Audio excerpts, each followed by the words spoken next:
Thế là khi đã dùng tam đàn sản đạp và video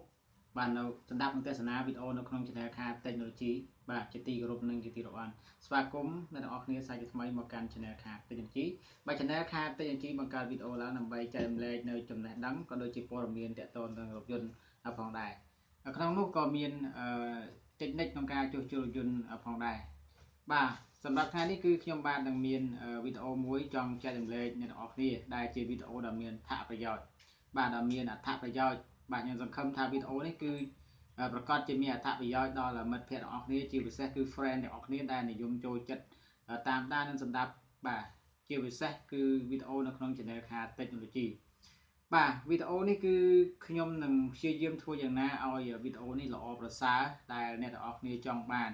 hay chia vay đa làm rau ca rồi bọn này đọc ní mình thà anh này đọc ní mình nhưng mình đang tham mình phải đọc ní mùi nên là class đây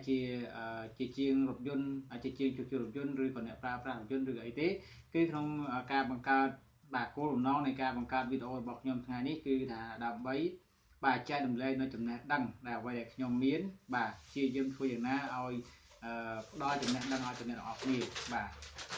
ok hay chấm nét đăngนี้มวยคือชื่อchấm nét đăngได้มีนบ่าบาวิสาวล้อได้สำหรับในออกนี้บ่าเกี่ยวกับเซ็ตคือบอลโอนได้นิยมปราบรถยนต์ไฮบริดสอบทั้งไงนี่ยังบ่าในชั้นนำปีปอนออกผมบูนนี่ยังเคยทา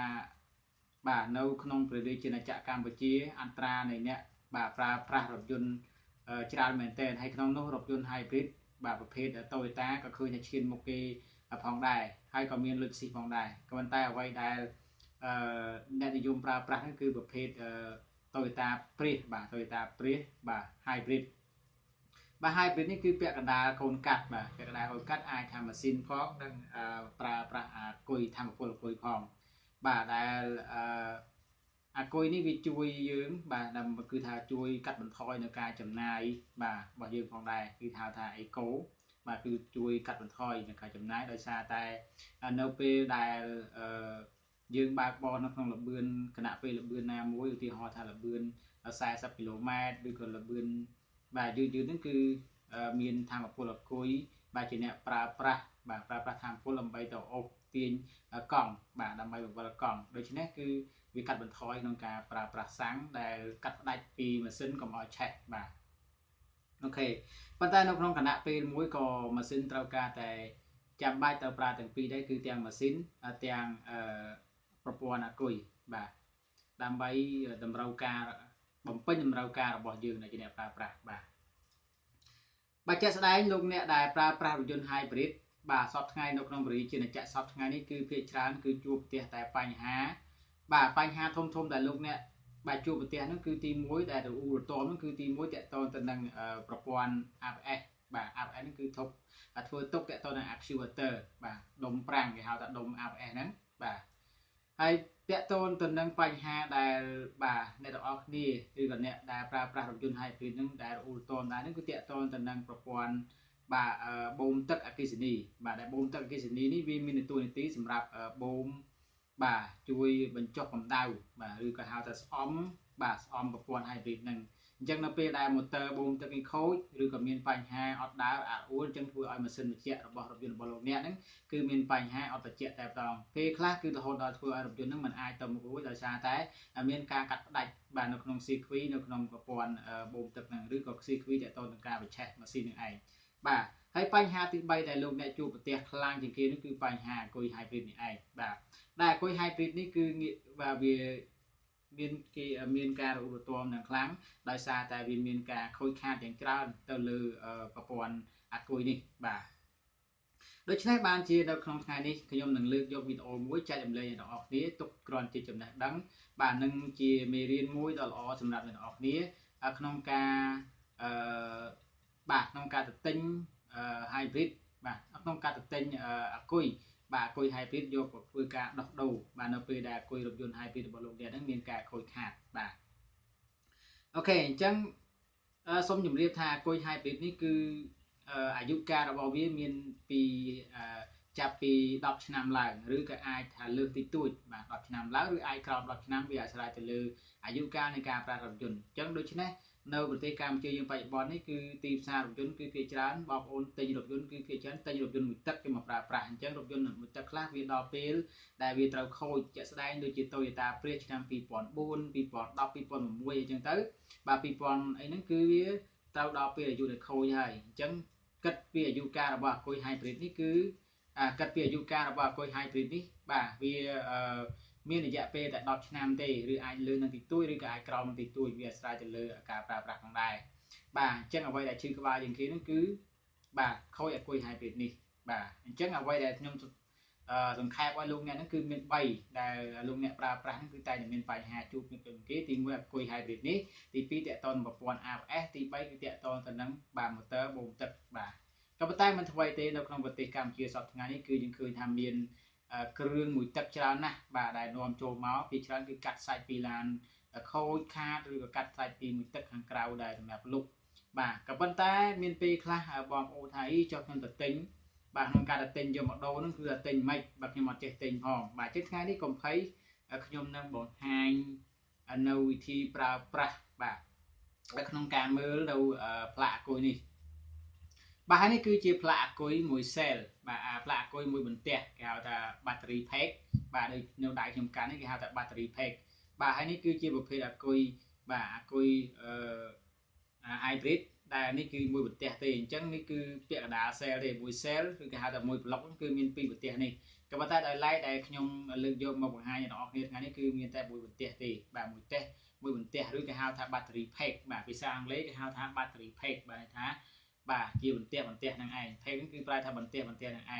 ញ្ចឹងក្នុងមួយប្លុកអាគុយគឺមាន2 pack បាទបែប2 pack យើងបូកតំចុងវាចូលគ្នាគឺយើងបូកជា2មកបាទអញ្ចឹងមួយ pack វាអាចជា7 V ទៅ8 V អញ្ចឹងបើយើងបូកទៅគឺរបស់វាគឺ16 V ជាងបាទនេះលក្ខខណ្ឌមួយដែលលក្ខខណ្ឌអាគុយនៅល្អបាទអាគុយ hybrid នៅល្អបាទអញ្ចឹងគឺ16 V ជាងអញ្ចឹងបើ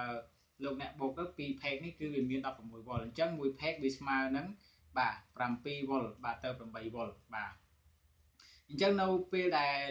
អាគុយរថយន្តបាទអាគុយ hybrid របស់រថយន្តរបស់លោកអ្នកខូចបាទប្លុកមួយណានោះគឺលោកអ្នកត្រូវតែទិញវាយកមកធ្វើការផ្លាស់ប្ដូរបាទលោកអ្នកអាចទិញថ្មីបាទឬក៏មួយទឹកក៏ប៉ុន្តែបច្ចុប្បន្ននេះទីផ្សារកម្ពុជាសប្តាហ៍ថ្ងៃគឺសម្បូរបាទរបស់មួយទឹកក៏ប៉ុន្តែរបស់មួយទឹកនេះគឺពេលខ្លះលោកអ្នកអាចទិញហេងសុយគេថាទិញហេងសុយអាចចំល្អចំបោះខូចអញ្ចឹងដើម្បីជៀសវាងនៅបញ្ហាទាំងអស់នេះថ្ងៃនេះខ្ញុំនឹងបង្ហាញដល់អ្នកនរគ្នាអំពីរបៀបបាទមើលថាអាគុយផ្លាកអាគុយមួយណាដែលល្អឬក៏អាចប្រើប្រាស់បានឬក៏មិនអាចប្រើប្រាស់បានដើម្បីយកទៅដាក់ដោះដូរផ្លាកអាគុយឲ្យខូចហ្នឹងបាទអញ្ចឹងថ្ងៃនេះគឺខ្ញុំនឹងបង្រៀនរបៀបមើលតែម្ដងតែបង្រៀនរបៀបមើលសូមបងប្អូនមើលឲ្យតន់ហើយនេះគឺជាអូម៉ែត្របាទគេហៅថា voltimeter បាទ multimeter នេះគឺមានមុខងារច្រើនបាទគឺមួយសម្រាប់វាស់អូមវាស់អំពែម៉ែត្រវាស់អូម៉ែត្របាទវាស់ resistance បាទហើយនឹងវាស់តង់ស្យុងបាទតង់ស្យុងមានចរន្ត DC និងចរន្ត AC បាទចរន្ត DC គឺចរន្តអាគុយនឹងឯងបាទតង់ស្យុងកាត់ជីវលគឺចរន្តអាគុយចំណែកចរន្តឆ្លាស់ AC នេះគឺចរន្តភ្លើង220ភ្លើង3ហ្វាវ៉ភ្លើង1ហ្វា2ហ្វា3ហ្វាឯងអញ្ចឹងគេហៅថាចរន្ត AC បាទក៏ប៉ុន្តែនេះអាគុយនេះវាជាប្រភេទអាគុយ DC គេហៅថាភ្លើងចរន្តជាប់បាទ DC នឹងឯងបាទដែលអាគុយនេះគឺជាអាគុយ hybrid បាទមួយទឹកបាទមួយទឹកដែលទិញយកមកសម្រាប់ធ្វើការដោះដូររថយន្ត Camry មួយដែលប៉ុន្តែឥឡូវនេះគឺខ្ញុំថតជាវីដេអូឲ្យចែករំលែកដល់អ្នកគ្នាតែម្ដងហើយលោកអ្នកក្រោយពីទស្សនានៅវីដេអូនេះហើយលោកអ្នកអាចទៅទិញអាគុយនេះបាទយកមកដោះដូរឬក៏ទៅទិញឲ្យជាងធ្វើការដោះដូរដោយខ្លួនឯងបានដោយមិនចាំបាច់លំបាកលំបិនអីដូចនេះទេថាខ្ញុំគួរតែទិញវាមិនបាទមិនបានប្រើប្រាស់បានបាទតែអាគុយនឹងមើលមិនដឹងបាទតែអាគុយមើលមិនដឹងខូចបើមិនទឹកចឹងបើលោកអ្នកមានលុយបាទលោកអ្នកអាចប្រើប្រាស់មួយថ្មីតែម្ដងទៅបាទប្រើប្រាស់ថ្មីក៏បានដែរបាទសូមជម្រាបថានេះគឺជាមួយផ្លាកទេមិនថាមួយ pack បាទអញ្ចឹងអាគុយទាំងអស់វាទៅតាមប្រភេទយន្តខ្លះមាន11ប្លុកដែលខ្លះអាគុយខ្លះមាន20ប្លុកខ្លះមានផ្សេងទៀតគឺអាស្រ័យទៅលើប្រភេទរថយន្តបាទសូម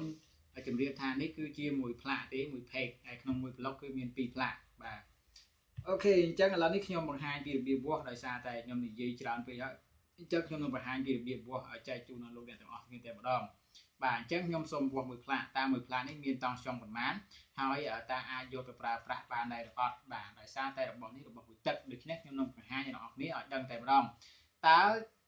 បើសិនជាអ្នកនរគ្នាទៅទិញអាគុយមួយទឹកបាទតើមួយផ្លាកមានតង់ខ្ញុំចាប់ពីប្រមាណទៅដែលយើងអាចយកទៅប្រើប្រាស់បានហើយតង់ខ្ញុំដែលមានតង់ខ្ញុំចាប់ពីតង់ខ្ញុំបាទប្រមាណចុះទៅដែលมันអាចប្រើប្រាស់បានបាទអូខេចឹងឥឡូវនេះខ្ញុំនឹងវាស់ចែកជូនអ្នកនរគ្នាតែម្ដងបាទចឹងរបៀបវាស់គឺលោកអ្នកអាចកាច់មកអូម៉ែត្របាទចឹងខ្ញុំអាចបង្ហាញអ្នកនរគ្នាណា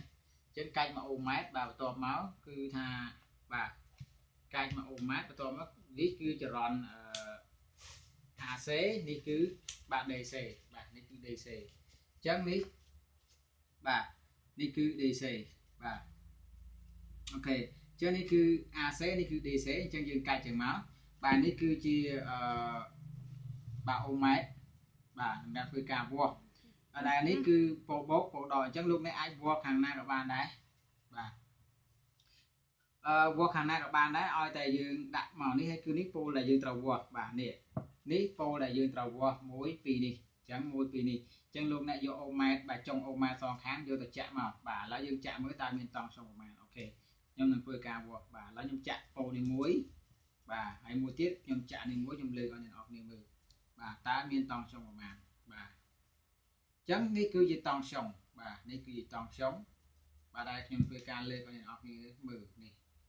តង់ខ្ញុំនេះគឺមានបាទអូខេបាទតង់ខ្ញុំគឺមាន7វ៉ុល30បាទអញ្ចឹងតង់ខ្ញុំរបស់វានៅពេលនេះគឺស្មើនឹង7វ៉ុល30សួរថា7វ៉ុល30នេះគឺអាចប្រើប្រាស់បានអត់ចម្លើយគឺប្រើប្រាស់បានបាទក្នុងលក្ខខណ្ឌអ្នកនរគ្នាបើសិនមកអ្នកនរគ្នាទៅទិញគុយនេះមួយទឹកបាទអញ្ចឹងលោកអ្នកអាចវាស់ដូចខ្ញុំអញ្ចឹងបាទយកអូម៉ែត្រទៅវាស់បាទយកអូម៉ែត្រទៅវាស់ឬក៏អ្នកនរគ្នាមិនចេះវាស់ទេបងប្អូនអាចឲ្យជាងវាស់ឲ្យយើងមើលតែម្ដងដូចខ្ញុំធ្វើប្រាប់នេះបាទឲ្យជាងវាស់ឲ្យមើលបើសិនជាវាស់ទៅមានតង់ខ្ញុំ7វ៉ុលបាទ7វ៉ុល30ឬ7វ៉ុលកន្លះឬក៏8វ៉ុលវាល្អប្រសើរបានន័យថាយើងអាចយកមកប្រើប្រាស់វិញបានក៏ប៉ុន្តែក្នុងលក្ខខណ្ឌដែលយើងយកមកបាទវាស់ទៅឃើញក្រោម7វ៉ុលអញ្ចឹងលោកអ្នកមិនអាចប្រើប្រាស់វាបានទេបាទអញ្ចឹងនេះគឺជាអ្វីដែលខ្ញុំចង់ចែករំលែកថ្ងៃនេះគឺត្រូវកំណត់ចំណាំគឺថាវិធីសាស្ត្រគឺអត់មានអីក្រៅពីនឹងទេលោកអ្នកទិញគុយមួយទឹកបាទសម្រាប់មួយទឹកគេហៅថា second hand ហ្នឹង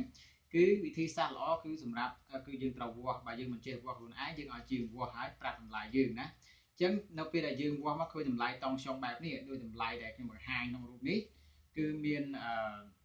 បាទ7វ៉ុល30ឬអាច7វ៉ុលកន្លះឬក៏ត្រឹម7វ៉ុលយ៉ាងហោចណាស់ក៏បាន7វ៉ុលដែរក្នុងមួយផ្លាកហ្នឹងអញ្ចឹងយើងអាចប្រើប្រាស់បានហើយបើតែយើងយកអាចយកទៅដូរបានហើយណាក៏ប៉ុន្តែក្នុងករណីវាស់ទៅឃើញ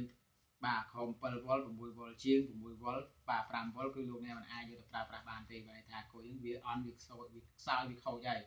បាទអញ្ចឹងសូមជម្រាបថានៅពេលដែលបាទនៅពេលដែលអាគុយនេះបាទនៅពេលដែលប្លុកមួយណាក្នុងចំណោមអាគុយទាំងអស់ហ្នឹង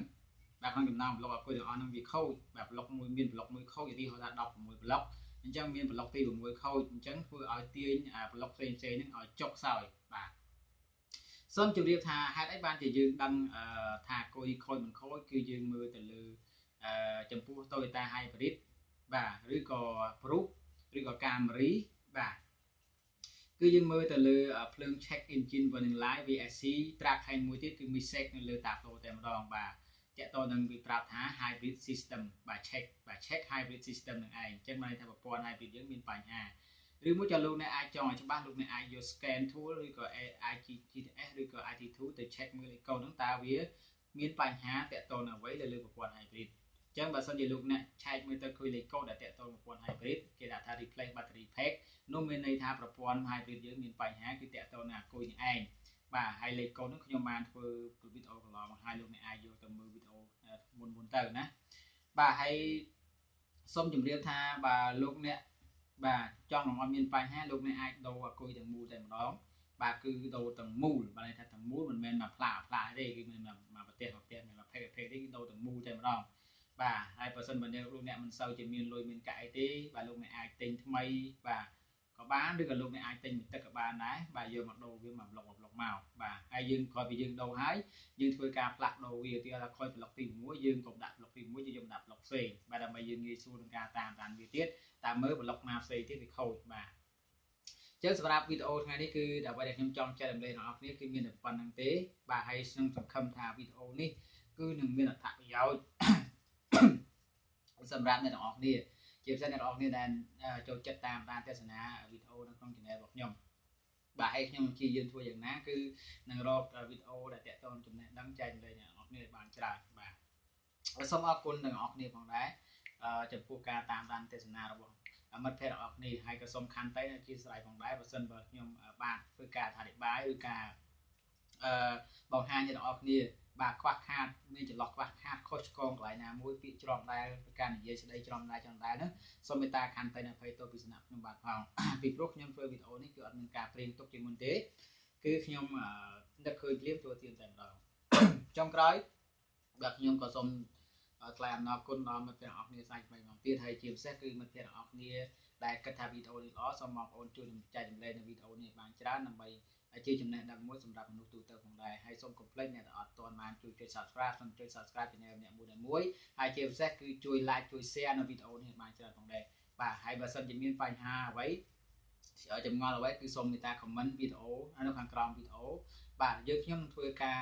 ឆ្លើយតបទៅវិញភ្លាមៗនៅពេលដែលយើងខ្ញុំបានឃើញ comment របស់លោកអ្នកប៉ុន្តែសូមមេត្តា comment នៅពាក្យបាទមួយដែលដើម្បីឲ្យសមរម្យក្នុងនៃការស្ដាប់បណ្ណាយើងខ្ញុំមិនទទួលយក comment ដែលបាទការ